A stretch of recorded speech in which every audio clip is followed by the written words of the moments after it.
Nós convidamos a igreja para o livro dos Salmos, no capítulo 67, ou Salmo 67. Eu estava observando aqui as considerações da irmã que ministrou os avisos, e ela falando de coisas tão importantes como nós participarmos dos cursos que a igreja oferece para a nossa instrução. Mas nós não temos o alcance dessas coisas, porque nossa alma está excessivamente envolvida com o mundo e com as suas necessidades. Não vemos uma razão para conhecer um pouco mais da palavra de Deus, dos seus propósitos. Fomos acostumados a ir à igreja uma vez por semana e acreditávamos até bem pouco tempo que os padres tinham o poder de interceder por nós e fazer aquilo que na verdade era o nosso dever. Este espírito é muito forte, ele é muito poderoso e ele está enraizado dentro do nosso coração, e isso precisa mudar. Se nós somos mesmo o povo de Deus, se nós acreditamos que nós somos aquelas ovelhas escolhidas pelo Senhor para sermos sementes de uma nova geração, nós precisamos mudar a nossa atitude e receber a palavra de Deus e todas as suas considerações e todos os seus convites como algo do qual nós não podemos dispensar em momento algum. E nem diante desses chamados da igreja nós nos colocarmos com indiferença. É como se fosse algo distante. Bem, qualquer dia desse a gente vai, qualquer dia desse a gente vai na escola, qualquer dia desse a gente vai fazer uma oferta lá para a igreja para ajudar as despesas. Qualquer dia desse a gente vai morrer. Então, as coisas podem se complicar, porque o tempo passou, a gente não fez nada e nós morremos. E ao despertar do outro lado, vamos perceber que não estamos no reino da luz, que estamos na escuridão, que chamamos, ninguém nos ouve, que temos fome, ninguém nos dá comida, que temos sede, ninguém nos dá de beber. Por quê? Porque ficamos deixando para um dia qualquer, quando houvesse um tempo, sabe? A hora que der eu vou fazer. Esquecidos que nós podemos receber a visita nessa noite da morte, como Jesus disse, louco, não preparas para você nada para a eternidade. Não te preparas para os tempos difíceis, para a tempestade que vem sobre esse mundo. O que é o preparo? Será que basta vir aqui na igreja, ficar olhando para mim? Basta vir à igreja nos nossos almoços beneficentes? Para você colaborar com a igreja, ao mesmo tempo saciar a sua fome do pão, da carne? O que quer dizer preparar-me para os dias trabalhosos? Encher-me da roupagem necessária para as grandes batalhas? Disse o apóstolo Paulo.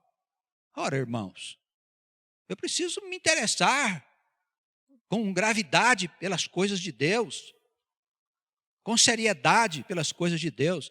Essa vida que o mundo hoje coloca diante de nós, ela vai ser esmigalhada quando vier a tempestade dos tempos. É bem possível que o futuro que as pessoas sonham não exista. É tão grave a palavra de Deus e as pessoas estão diante dela e continuam sonhando com as promessas do mundo. O Salmo 67, ele começa dizendo assim: Deus, tenha misericórdia de nós. É só o que nós podemos dizer. Senhor, tenha misericórdia de nós, porque nós somos pobres, porque nós somos preguiçosos, porque nós somos indiferentes aos teus apelos. Deus, tenha misericórdia de nós, nos abençoe. Por quê? Porque nós estamos destituídos da graça de Deus. Estamos destituídos da glória de Deus. Nós temos que pedir ao Senhor que nos abençoe, que ponha sobre nós o seu Santo Espírito, irmãos. Faça resplandecer o seu rosto sobre nós, porque se Ele não fizer isso, irmãos, a nossa vida espelha, na verdade, a escuridão.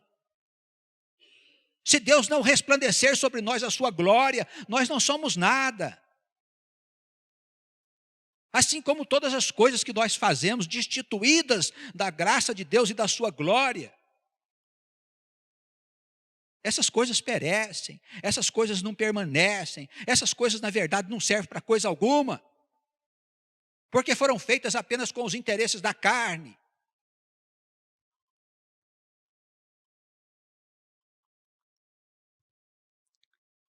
Tenha misericórdia de nós, porque somos pobres.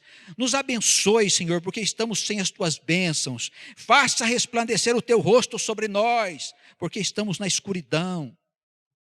Para que se conheça na terra o teu caminho, entre todas as nações a tua salvação. Percebe, irmãos? É Deus que vai fazer esta obra em nós. Nós estamos sozinhos. Por nós mesmos, nós nos perdemos. Nós precisamos do braço forte de Cristo, estendido para nós.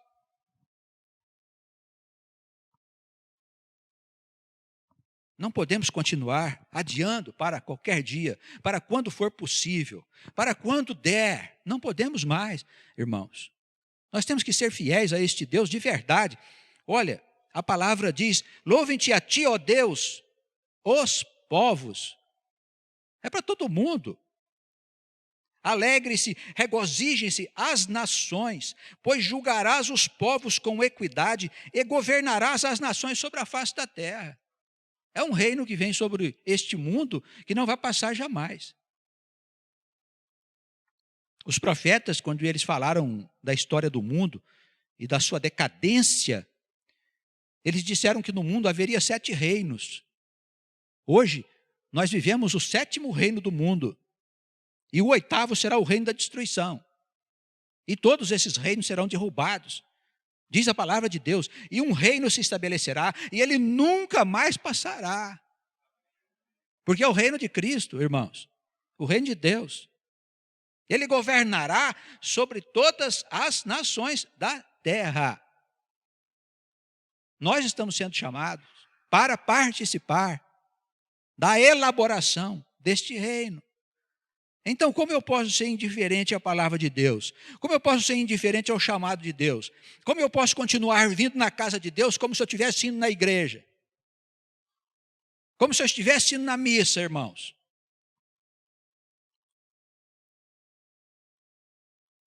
Você está sendo chamado para participar do reino, como membro de uma nova comunidade, de uma comunidade dos santos, de homens e de mulheres que desejam um mundo sem a injustiça, sem a roubalheira, sem a prostituição que está em toda parte, sem as guerras, sem as fomes, sem a miséria que nós estamos vendo em todos os lugares, sem as doenças que vêm abatendo o nosso povo. Nós desejamos esse mundo sem essas tragédias, não desejamos?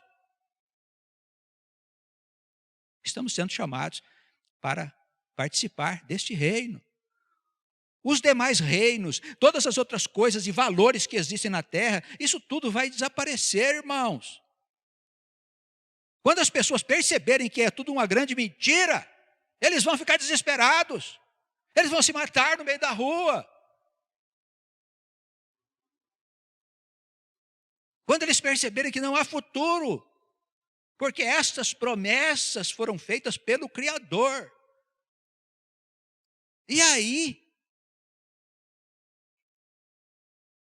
nós estamos aqui, agora, reunidos em nome deste Deus maravilhoso, que vai um dia ser louvado por todos os povos.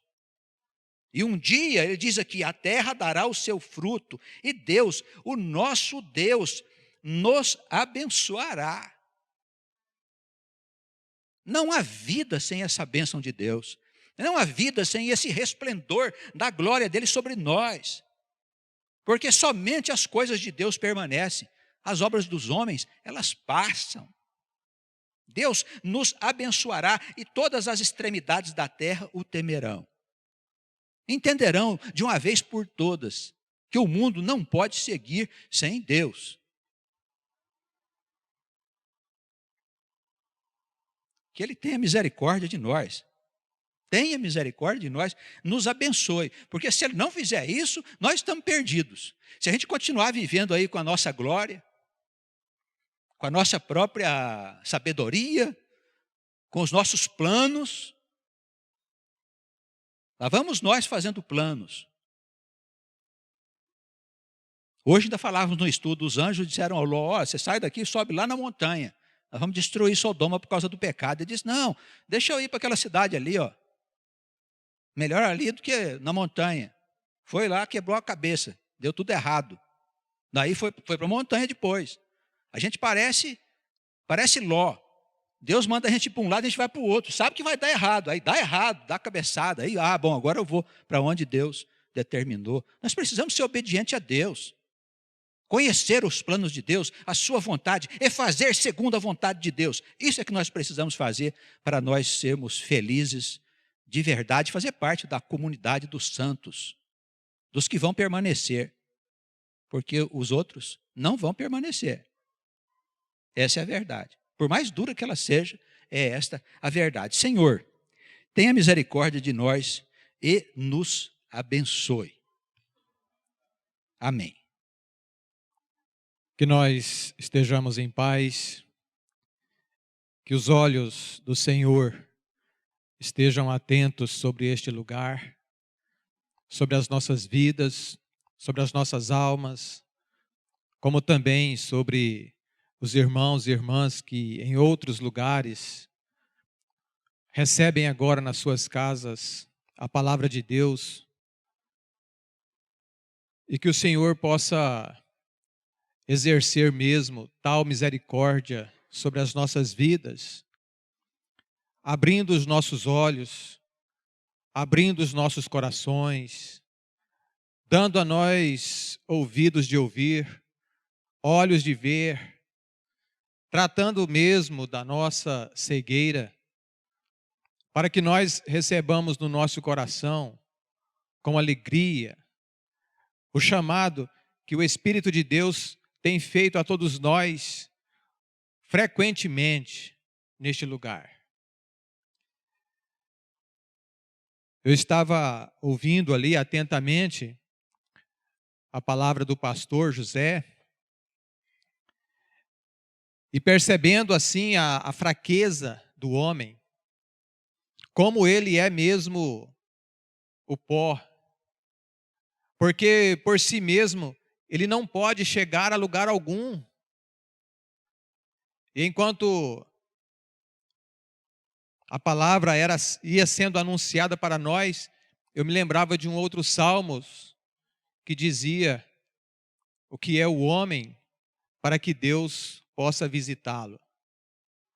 O que é o homem para que Deus possa buscá-lo? Eis que o Senhor, Criador do céu, da terra, do mar, aquele que tem nas suas mãos o controle desse universo todo, nos chama a cada um de nós para participarmos ativamente de uma obra que, irmãos, não está sendo começada no dia de hoje. Iniciou-se há muito e muito tempo. E neste tempo nós temos a oportunidade, como os trabalhadores da última hora, Lembram daquela parábola que o Senhor contou acerca dos trabalhadores da última hora? Nós somos como estes trabalhadores da última hora que podem agora ingressar-se nesse trabalho, na promoção do reino de Deus neste mundo, para depois tomar posse também deste reino e viver neste reino, tendo a glória de Deus como única luz para que nós possamos andar e viver. Tendo a glória de Deus como única luz para que nós possamos seguir a existência, dando curso a todo o propósito de Deus que está estabelecido desde o princípio. É uma glória para nós, irmãos, sermos chamados neste tempo, nós que estivemos por tanto tempo perdidos, envolvidos com as ilusões deste mundo, caindo nas armadilhas de Satanás. E eis que neste dia nós temos oportunidade de nos levantarmos e dizermos ao Senhor: Senhor, eis-me aqui. O que quer que eu faça na tua casa? Tem alguma tarefa aí onde eu possa me encaixar?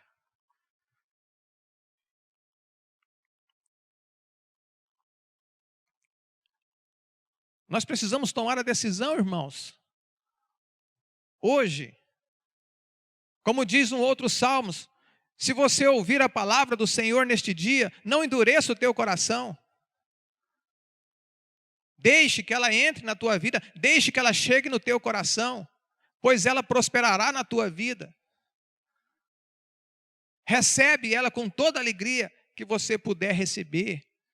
Clame ao Senhor: Senhor, faz do meu coração um lugar firme, um lugar fértil, para que esta palavra seja ali lançada. E enquanto o pastor falava, eu me lembrei de um outro Salmos. E eu queria convidar os irmãos a este outro Salmos, que é o de número 122, para que nós possamos fazer aqui as nossas reflexões acerca deste chamado.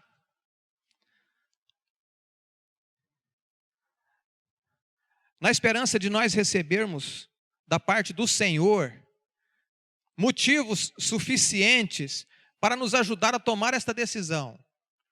Na esperança de recebermos da parte do Senhor uma instrução e uma orientação que seja capaz de produzir em nós justamente a coragem, justamente a ousadia, justamente a força e a decisão de seguirmos neste caminho. A palavra do Salmo 122 diz assim: Alegrei-me quando me disseram, vamos à casa do Senhor. Os nossos pés estão dentro das tuas portas, ó Jerusalém. Jerusalém está edificada como uma cidade que é compacta, onde sobem as tribos do Senhor, até ao testemunho de Israel, para darem graças ao nome do Senhor. Pois ali estão os tronos do juízo, os tronos da casa de Davi. Orai pela paz de Jerusalém, prosperarão aqueles que te amam. Haja paz dentro de teus muros e prosperidade dentro de teus palácios. Por causa dos meus irmãos e amigos, direi, paz esteja em ti. Por causa da casa do Senhor nosso Deus, buscarei o teu bem. Amém. Quantos chamados nós recebemos para estar na casa do Senhor somente no dia de hoje? Quantos chamados nós recebemos apenas no dia de hoje para participarmos das obras, do trabalho de instrução, de edificação, de compreensão acerca da vida, acerca dos planos de Deus, acerca dos seus propósitos, acerca dos mistérios de Deus. Quantos chamados nós recebemos apenas no dia de hoje? Diante de tais coisas, irmãos, nós precisamos examinar o nosso coração. Olha, irmãos, faz uma coisa, esquece um pouquinho o que está acontecendo lá fora. Esquece um pouquinho o que está acontecendo fora da sua vida. Pare um pouquinho agora. Examina aí o teu coração. Verifica se no teu coração existe alguma alegria. Quando alguém te chama para estar na casa do Senhor. Examina o teu coração. Nós estamos num excelente lugar para fazer isto. Aliás, nós estamos no único lugar onde nós podemos fazer isto. Porque o Senhor está no meio de nós. Amém? E diante dele, com a luz dele, nós podemos examinar perfeitamente o nosso coração. Sem corrermos o risco de sermos enganados pelo nosso próprio coração. Porque Jeremias diz que é enganoso. Mas aqui nós não corremos tal risco. Então examina o teu coração. Eu me alegro quando me chamam para ir à casa do Senhor. Eu fico feliz quando alguém diz, vamos à casa do Senhor, vamos à casa do nosso Deus. Ou para mim ainda é um peso. Ou para mim ainda é uma obrigação. Será que para mim ainda é difícil estar aqui? Nós precisamos fazer esta reflexão, porque, irmãos, o Espírito também já nos disse, existe uma grande ilusão no mundo. Ou existem grandes ilusões. Ali fora, irmãos, existem muitos lugares agradáveis que talvez nós pudéssemos estar lá agora. Nós podemos sair por aí pelas ruas da cidade, encontrarmos pelo menos uma dúzia de pizzarias, onde o lugar deve estar bem mais animado do que na casa do Senhor. Poderíamos ir num shopping center e ver um monte de coisas. Ou poderíamos mesmo estar na nossa casa, porque hoje todos nós temos casas absolutamente confortáveis. Sofás confortáveis, camas confortáveis, televisões com 50, 60, 100, 200 canais. Para você assistir o que você quiser, a hora que você quiser, do jeito que você quiser. Não gosto disso, muda para aquilo. Não gosto disso, muda para aquilo.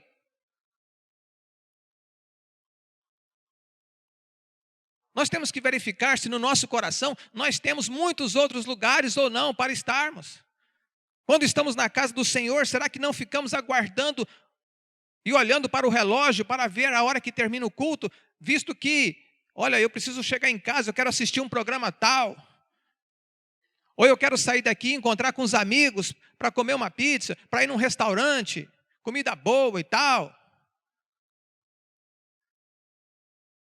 Por que estamos dizendo isso? Porque não é fácil hoje para o homem sentir alegria quando é chamado para ir na casa de Deus, visto que o mundo oferece muitas outras coisas que satisfazem as paixões humanas, que satisfazem a carne.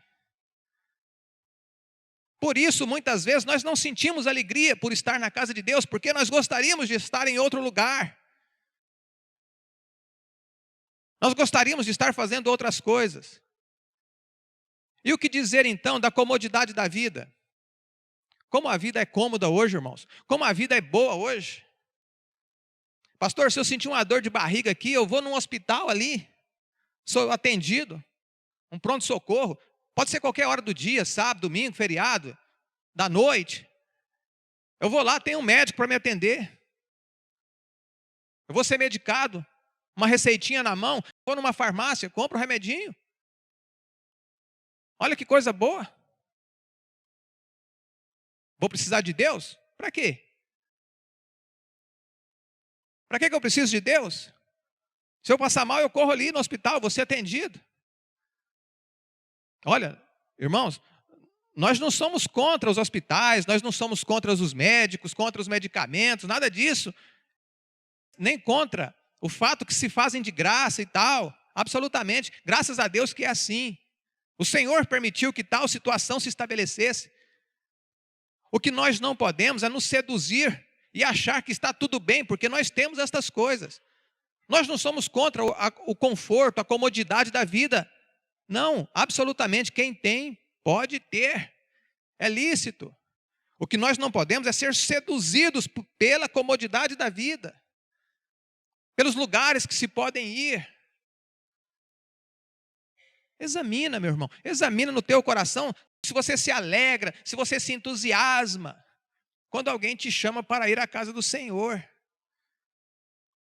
Os Salmos, ainda 84, se não me falha a memória, o versículo 2, ele diz assim: a minha alma desfalece pela presença do Senhor. Nós sentimos no nosso coração tal necessidade de estarmos na casa de Deus. É urgente que nós façamos tais reflexões. É urgente que nós examinemos o nosso coração, porque o mundo está se degenerando. E nós não podemos ser arrastados pela correnteza, pela enxurrada que está no mundo, irmãos. Nós precisamos fincar os nossos pés neste lugar que se chama a casa do Senhor. Os nossos pés precisam ser fincados aqui. E eu não estou falando de templos. Não estamos falando de religião, nem de igreja, nem de denominação. Absolutamente, irmãos. O salmista diz assim: alegrei-me quando me disseram, vamos à casa do Senhor. Salmo de Davi. Salmo de Davi. Davi viveu antes de Salomão. Foi Salomão quem construiu o templo. Então não tinha templo. Correto? O templo não estava ainda construído. O templo não estava edificado. Então nós não estamos falando de templo. Os Salmos não está falando de templo. O Salmo está falando daquele lugar onde se reúne o povo de Deus. Nós fomos chamados para nos reunir em tal lugar. Ali está o templo de Deus. Nós somos o templo de Deus. Nós somos a casa de Deus. Nós que somos o seu povo, nós somos a herança de Deus. Amém, irmãos? Aonde quer que nós nos reunirmos, independentemente de uma placa, independentemente de uma estrutura, de um edifício, aonde quer que seja, aonde nós nos reunirmos, o Senhor estará ali. Ali será a casa do Senhor.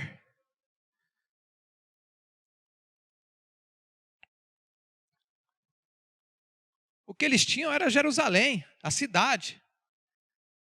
Então os Salmos diz no versículo 2, os nossos pés estão dentro das tuas portas, ó Jerusalém. Os nossos pés estão ali dentro. Povo de Deus, vai se reunir tal dia. O que eu faço? Os meus pés estão ali dentro. Os irmãos que estão em outras cidades recebendo a palavra de Deus, não estão aqui fisicamente, mas estamos congregados em torno de um mesmo Espírito. É como se estivessem também conosco. Participam da ceia da mesma forma.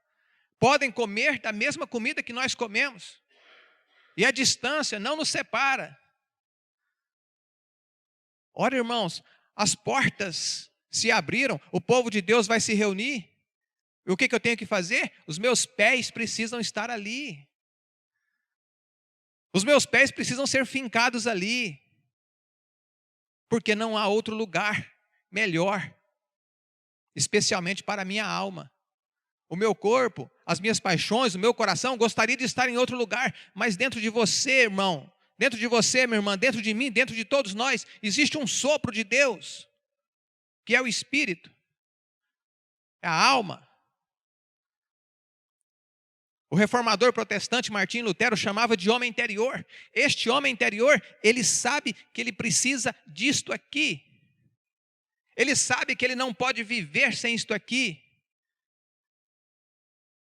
O homem interior, a alma, sabe que um dia, quando o corpo voltar para o pó, como voltam todos os corpos, um dia ela vai precisar desta comida,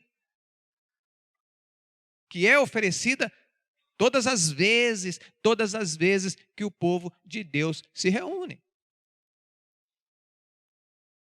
E quando estamos reunidos, precisamos, irmãos, comer desta comida, beber desta bebida, saciarmos-nos na palavra de Deus que nos é anunciada. Amém? Que os nossos pés estejam sempre ali, ó. Os nossos pés é aquilo que nos movimenta, é o impulso, é ele que nos leva.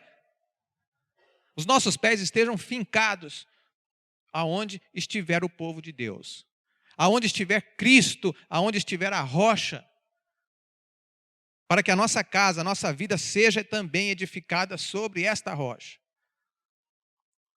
Quando chegarem as tormentas, quando chegarem os ventos, quando chegarem as tempestades, esta casa não ruirá. Amém?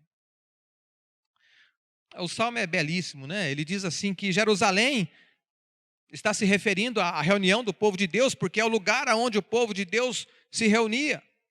Jerusalém é uma cidade edificada, e é uma cidade que é edificada de forma compacta, ou seja, bem agrupada, bem ajustada, não dando brechas para o inimigo, não dando brechas para Satanás, não dando brecha para nações opressoras.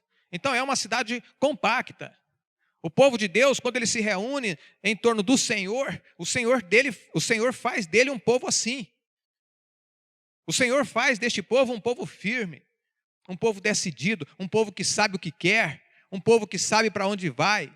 Não porque ele já conhecia, não, ele não conhecia, aliás, ele não sabe de nada. É que o rosto do Senhor resplandece ali como sendo o pastor que conduz as almas. E por causa deste pastor, ele diz, eu sei agora para onde eu vou, eu sei agora o que eu tenho que fazer, eu sei agora como que eu tenho que viver, eu sei como eu tenho que casar, eu sei como eu tenho que criar meus filhos e tudo mais. Por causa do quê? Por causa do rosto, por causa da face do Senhor, por causa da sua misericórdia que chega até nós. Isto faz de nós, irmãos, um povo compacto, faz de nós uma nação compacta, uma nação que não será destruída. Uma nação que terá vitória no final. Uma nação que herdará o cumprimento das promessas que foram feitas lá ao nosso pai Abraão e que atravessaram os séculos até os nossos dias. Amém? No versículo 4, ele ainda está falando desta Jerusalém. Ele diz, olha, é para lá, é para este lugar que sobem as tribos do Senhor, até o testemunho de Israel, e sobem para lá para quê? Para darem graças ao nome do Senhor. Sobem até lá movidos por gratidão. Irmãos, irmãs, nós estamos aqui neste dia, diante de tal palavra, diante deste Espírito, diante destes chamados, simplesmente porque o Senhor tem compaixão, tem misericórdia. Nós não somos dignos.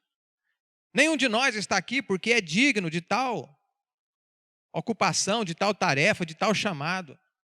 Por isso nós temos que manifestar, todas as vezes que nós nos reunimos, nós temos que manifestar a nossa mais profunda gratidão a Deus, que vem trabalhando incansavelmente, diuturnamente, para nos tirar da escuridão e nos levar para a luz. O Senhor vem trabalhando diuturnamente. Como diz um outro salmo, ele nem tosqueneja. Sabe o que é tosquenejar? É cochilar. Ele nem cochila. O seu olhar está inclinado sobre este lugar, sobre as nossas vidas, sobre as nossas almas, para nos salvar. Como é que nós vamos estar diante do Senhor sem que no nosso coração nós estejamos movidos por uma enorme gratidão? É graças a Ele, irmãos. Bendito é o Senhor, louvado seja o Senhor. Por isso tantos os outros salmos dizem que nós devemos louvar, que nós devemos exaltar, que nós devemos engrandecer o nome do Senhor, porque Ele é bom. E a prova da sua bondade está no fato de cada um de nós estarmos hoje reunidos neste lugar, diante da sua palavra. Amém? Olha, no versículo 5, ele diz uma coisa muito séria. Ele diz que ali estão os tronos do juízo. Quando o povo de Deus se reúne, como nós nos reunimos hoje, como nós nos colocamos diante da palavra de Deus hoje, sabe o que acontece? O trono do juízo está aqui. O trono da verdade, da justiça, daquilo que é verdadeiro, daquilo que é eterno. E sabe o que é mais interessante? Se nós nos reunirmos amanhã de novo, ele estará aqui de novo.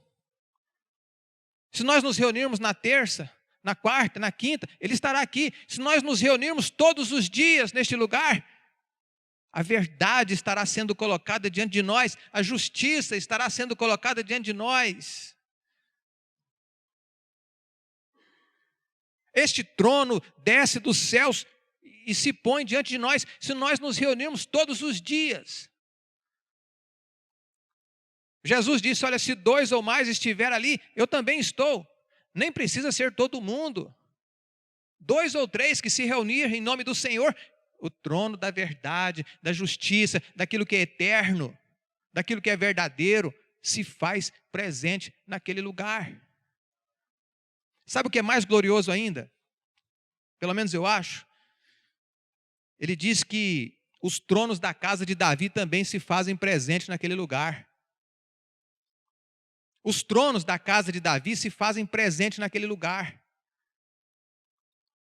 O trono de Davi foi usado por Salomão enquanto rei. Depois, por outros reis. Depois passou um grande tempo sem ser usado. E depois veio o nosso Senhor Jesus para se assentar neste trono e fazer, como o Espírito disse para nós na introdução, estabelecer um reinado definitivo e para toda a eternidade. Então não é só o trono da justiça ou do juízo que se estabelece aqui, irmãos. Se estabelece também o trono de Davi. E quem está sentado no trono de Davi? Jesus. O Cristo de Deus. O nosso advogado. O nosso advogado. Aquele que vai ao trono da justiça, ao trono de Deus. E diz, olha, os pecados dele é meu. Aquele que intercede por nós diante de Deus. Se faz presente neste lugar. Olha que coisa gloriosa, irmãos. Outro dia eu perguntei para uma irmã da nossa comunidade se um homem, se ele poderia se defender diante de um juiz humano, sozinho, por si mesmo, não sendo um advogado. E ela me disse, olha, só se forem pequeníssimas causas, ele pode se defender. Caso contrário, ele vai precisar de um advogado. Eu disse, como é bom ter um advogado então, né? Como deve ser bom ter alguém que fale com o juiz em teu nome, que interceda por você, que te defenda diante de um juiz, diante de um acusador. Irmãos, todas as vezes que nós nos reunimos neste lugar, seja para um estudo, seja para um momento de pregação, seja para um momento de servir, é o povo de Deus que se reúne, o trono da verdade está ali. Ah, mas eu não aguento a verdade. Eu também não aguento, mas tem um que intercede por nós. Tem um que chega ali e diz, olha, os pecados dele é meu. Não precisa ser condenado, não precisa ir para o inferno, não precisa sofrer. É uma coisa maravilhosa, irmãos. Como nós não nos alegramos quando somos chamados para ir à casa do Senhor. Por isso eu clamo ao Senhor, abre, Senhor, os nossos olhos, nos ajude a compreender estas coisas. Ele que cuida de todo o universo, ele tem tempo para fazer descer aqui o trono dele. Nós, que cuidamos da nossa vidinha, muitas vezes não temos tal tempo. Amém? Versículo 6. Orai pela paz de Jerusalém. Prosperarão aqueles que te amam. Haja paz dentro de teus muros e prosperidade dentro dos teus palácios. Olha, irmãos, precisamos orar.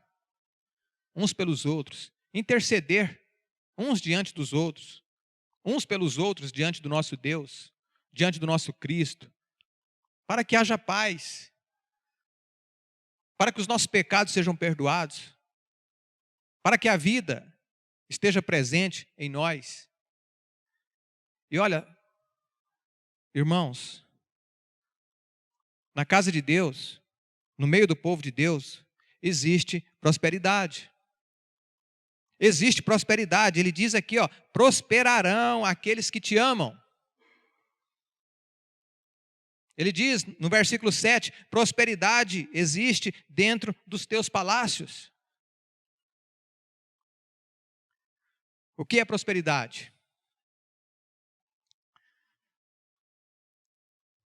Nós temos alguns exemplos de prosperidade na própria Escritura. Aqui mesmo, nós temos alguns bons exemplos de prosperidade. Que com certeza não significa juntar. Que com certeza não significa providenciar o necessário para amanhã, para depois e para o ano que vem, para a velhice e tudo mais. Tem alguns exemplos aqui que eu gosto muito. Alguns vividos pelo próprio profeta Elias. Na época do profeta Elias, houve um rei bem atrapalhado no meio do povo de Israel, chamado Acabe. Doido. E a palavra do Senhor veio a Elias e disse, olha, profetiza ao rei e diz que haverá fome. E o profeta foi lá e disse, olha, haverá fome, porque o céu se fechará e não haverá mais chuvas. E a palavra do Senhor veio ao profeta de novo e diz, agora, você foge para o Oriente. Fica perto de um riachinho que vai desaguar no Jordão e fica escondido lá. Água você vai beber desse rio. Era um rio, devia ser um riozinho bem pequenininho. Água você vai beber deste lugar. E para comer, os corvos levavam pão para Elias 2 vezes ao dia, de manhã e à noite. Isto é prosperidade. É você receber sustento de um lugar onde não se pode tirar sustento. É você tirar e receber comida de um lugar onde não se pode tirar comida. Nós estamos diante de um Deus que faz tais coisas, que dá esta prosperidade ao seu povo. Este mesmo profeta Elias, neste mesmo tempo, recebeu de novo a palavra do Senhor, e o Senhor disse, olha, agora eu quero que você vá para a casa de uma viúva. Aí o profeta se levantou e foi. Ao chegar na casa da viúva, diz a palavra de Deus que ela estava juntando alguns gravetos, e ele pediu a ela, traz para mim algum alimento, alguma comida. Ela diz, não vês tu que eu estou ajuntando aqui alguns gravetos? E vou pegar a farinha que eu tenho, o azeite que eu tenho, farei um bolo. Era o restinho de farinha que ela tinha, o restinho de azeite, farei um bolo, vou comer, vou dar de comer ao meu filho e depois nós morreremos, porque a seca já era terrível, já não havia mais comida. O profeta diz para ela, faz o bolo, traz o primeiro pedaço para mim, depois come você e seu filho. Ela foi lá, fez o bolo, trouxe o primeiro pedaço para o profeta, comeu, depois foi lá, comeu ela e seus filhos, e seu filho. E no dia seguinte, o que aconteceu? Tinha farinha na botija, tinha azeite na botija. E no outro dia de novo, e no outro dia de novo, e no outro dia de novo. E enquanto não acabou aquele período de seca, não acabou, não cessou o azeite e a farinha. Isto é prosperidade que existe no meio do povo de Deus, irmãos. É possibilidade de tirar sustento para a nossa vida. Eu repito, não significa juntar para amanhã, depois, tal. É ter sustento de onde não se pode tirar. E se nós somos o povo de Deus, nós teremos tal prosperidade, irmãos. Amém? Por que eu digo isto? Para não ficarmos e não sermos ou não continuarmos sendo escravos deste mundo, ou do sistema que se estabeleceu neste mundo. Nós temos um Deus que pode muito bem sustentar a nossa vida. E o que dizer? Não vamos entrar neste assunto porque demoraria muito mais tempo, mas o que dizer daquelas 400 mil almas que saíram do Egito, irmãos? E permaneceram 40 anos andando pelo deserto.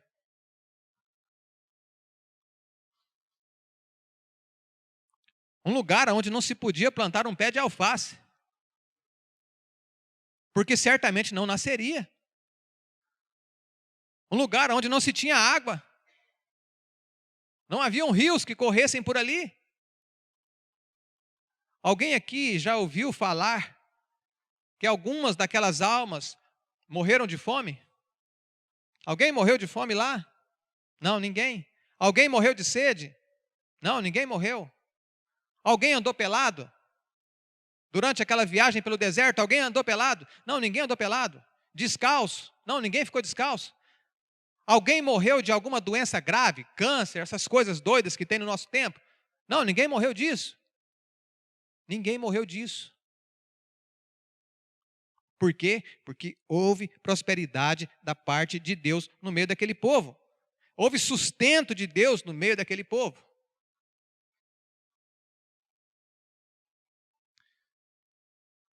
Sabe qual é o nosso problema? Nós não cremos. O que nós precisamos? Crer. Entregar nossa vida nas mãos de Deus. Receber no nosso coração esse chamado. Fincar os nossos pés aqui 2, 3, 4, 5, 10 vezes. O Senhor não abandonará o seu povo. Nunca abandonou. Sempre deu o sustento. Sempre deu o que comer. Sempre deu o que beber. Sempre deu o que vestir. Sempre. Nós não precisamos viver atormentados por causa destas coisas. Nós não precisamos sumir do meio da igreja por causa destas coisas.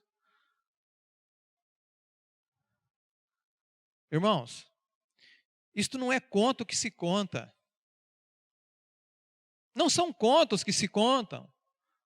Não são historinhas. Não são anedotas. Isto está registrado porque é a manifestação do poder de Deus. Que os nossos corações sejam libertos deste sistema que está no mundo para crermos nisto com toda a nossa alma e com todo o nosso coração. Amém? Vamos concluir.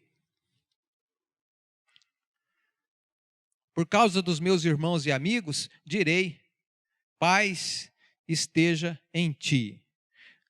Por causa do Senhor nosso Deus, buscarei o teu bem. Amém? Por causa de Deus, por causa dos irmãos, por causa da comunidade, por causa do povo. Vamos receber no nosso coração o chamado de Deus. Vamos participar. Todos nós podemos participar da construção de um novo mundo, de uma nova humanidade, de um novo tempo. Todos nós estamos sendo chamados para colocar ali o nosso tijolinho nessa construção. E é uma tarefa gloriosa.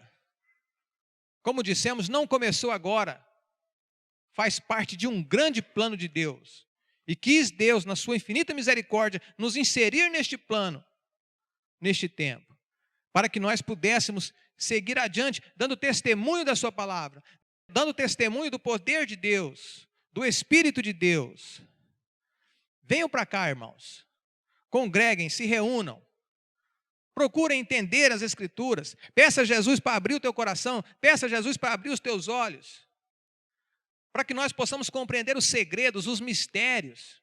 Aquilo que ninguém nunca ensinou a esta humanidade, nós estamos recebendo agora da parte do Senhor. Nós estamos diante da possibilidade de entrar no Santo dos Santos. Como o Espírito já nos disse aqui muitas vezes, para ali dentro compreender os mistérios, aquilo que era segredo, aquilo que ninguém nunca ensinou, aquilo que ninguém nunca falou, aquilo para o que a igreja fechou as suas portas, nós agora temos oportunidade de entrar ali e compreendê-las com clareza, com clareza. E todos nós podemos entrar neste lugar, todos nós podemos participar, dos mais novos, dos mais jovens aos mais velhos. Todos nós estamos sendo chamados para fazer parte deste trabalho. Não se trata do trabalho apenas de um homem, de uma pessoa, de uma personalidade, de uma religião. Não. É trabalho de um povo, guiado pelo Espírito de Deus, guiado por Jesus Cristo, pastor e salvador das nossas almas. Amém? Que os nossos corações estejam sempre alegres, libertos do espírito do mundo, para estarmos congregados na presença do Senhor.